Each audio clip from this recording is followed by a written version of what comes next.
Hello. We are talking not rolling. Yes, your little might need some assistance. Sorry. No. This might be around ages 5-6 months-ish, depending on their own timeline. Absolutely. Like we always say, babies are not textbooks, so it just kind of depends on what they kind of want to do and all the fun things.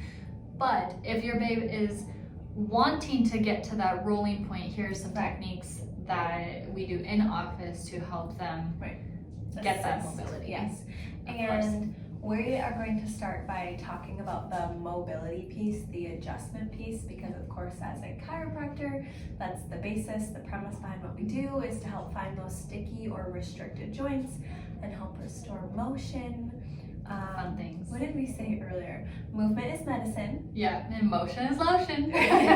So we're definitely getting new shirts. All the fun things. But, so of course, you know, pending, I want to talk about the adjusting piece. You're not going to hear any noises here.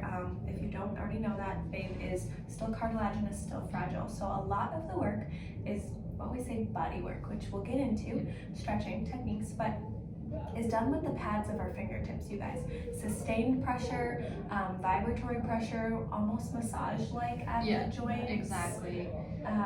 And we also like to say that amount of pressure is about if you were to check the ripeness of a tomato or an avocado. And then, right, in the grocery store. We also have a spring-loaded instrument that we do in the office, depending on the age of your babe as well. Right. Now that we're getting into the not rolling phase, we typically use this on their pelvis. It just provides a teeny little click, and it provides that little tiny impulse right on around their lumbar joints or in their sacral joints, all the fun things to like get them moving and all the fun things. Because let me just say, believe it or not, believe it please, even newborns come in and they're on a really comfy mat when they're on their tummy and their head's turned to the side. But I will, when we're assessing pelvis and we're looking for motion here, it is almost always so prominent that babe has one side that needs a little bit more pressure, a little more massage. Because no, your little isn't going to talk to you about pain like you feel and understand, but anyhow. But you yourself, you feel the mobility restrictions in you, and so babe does feel that as well. They just can't verbalize, they can't tell you, they cry about it, definitely, because all babies cry about that's part something. of their colic. It's like tension in their bodies, and so when we're looking for those little like ranges of motion that they're not quite fully getting, when we're diving into not rolling, with that pelvis piece especially, maybe they're only wanting to do one side. That is a kind of big indicator that they're sticky on the other side, trying to. Or like if babe's only rolling to babe's left, maybe there's a ton of tightness on that side. So when babe does try to even look to the left, all that muscle tension, that fascial tension is pulling their body that way. And that might only be babe rolling to babe's side, right? I saw that earlier today, actually. So that's why we love seeing your littles in the office, you guys. So we are going to look at baby's pelvis. We are going to look at that thoracic spine as well, because like Mariah said, if that fascial connection is tight on that one side, they could be a little bit scrunched already. And so they'll just automatically flip to that one side type of thing. As soon as they start looking, they'll just automatically flip.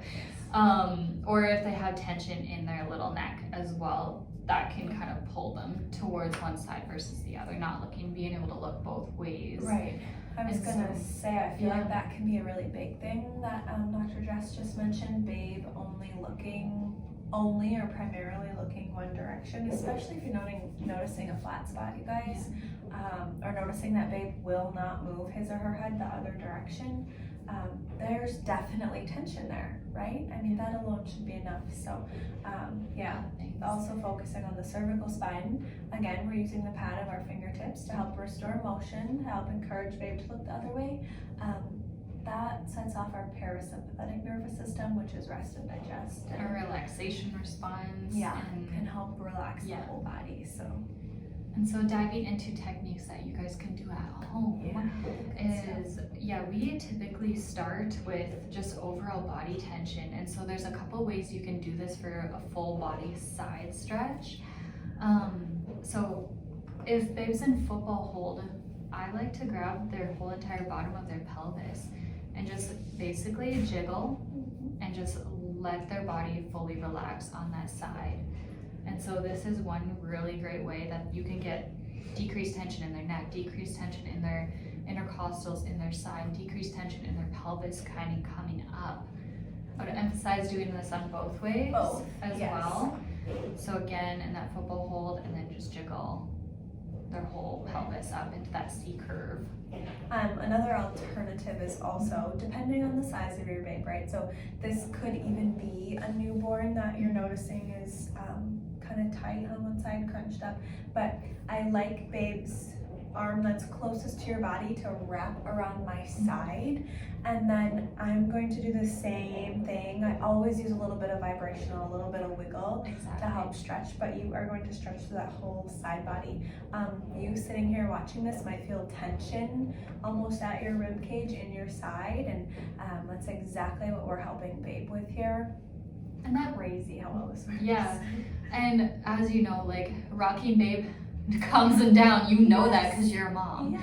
And so that little vibratory stimulation just helps relax them and lets them go into that position a little bit easier. That's why we emphasize it on it so much in the office here, because it's easier for them to relax into those stretches and all the things.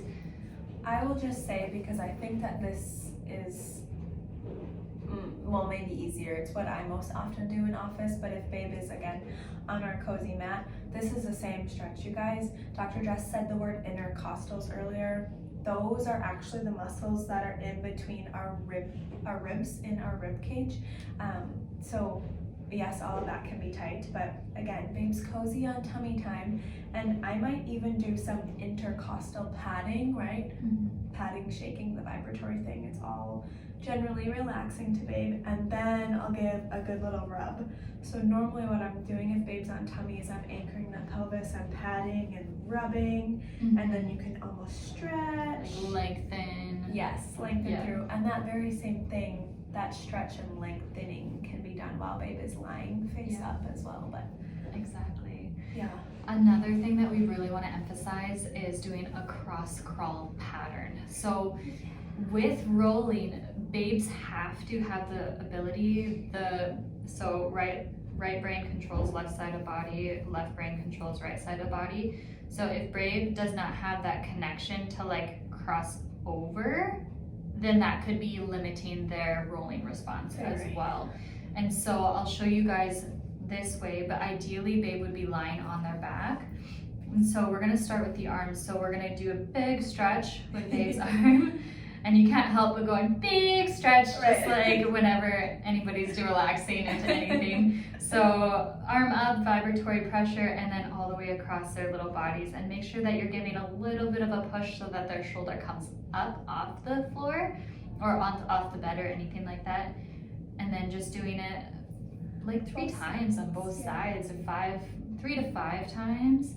And so vibratory up and then all the way across, and then going down to the legs, starting at one side, crossing over, initiating that little bit of response there, a little bit of rolling. This is what's gonna get them going, right? Exactly. In their roll. And then other side too. Typically you might actually find that one side is a lot tighter than the other one, so I would emphasize on that side a little bit more. And we want you to do these at home so that you are like beyond comfortable supporting your babe, but also so you can decipher that tension. Exactly. That's really cool when you end up picking that up. And then last one, babe is fully relaxed. You're gonna do a big stretch all the way out and then toes together. So opposite arm, opposite leg, and then doing about 3 to 5 times on one side, getting them to connect to their feet as well. So awareness. Exactly. I also, unless you had more to add on to that one particular, so when babe is tummy down, I like to grab at the knee, and I will always, of course, this is a baby doll, so there's less weight here, Yeah. but I will always kind of hold at the lower back or pelvis, and I'm supporting that knee to tuck up under babe. Now, when knee is brought to chest, that's hip flexion, and that's what we're looking for here. So again, some movement, and then it's usually pretty innate for babe to just, once you let go, let that leg, right, kick and straighten right back up. That's a pretty innate reflex that you'll get there. So this helps with hip flexion and extension, and at the very same time, when that knee comes up, we're stretching the glute, we're stretching the piriformis muscle, and then when the leg straightens, we're helping stretch that hip flexor through the front side as well, so you can give a little extra stretch or extension there too. Exactly. Yeah. And then when you are practicing tummy time at home and rolling all the things, getting them to track different things with their head will help elicit that rolling response. And so, or getting them to reach to one side, reach across their bodies type of thing, and just helping them support that rolling response. Use their toys to do that, you guys. Exactly. Honestly, I mean, I think it'll just make wonders. Exactly. So yeah.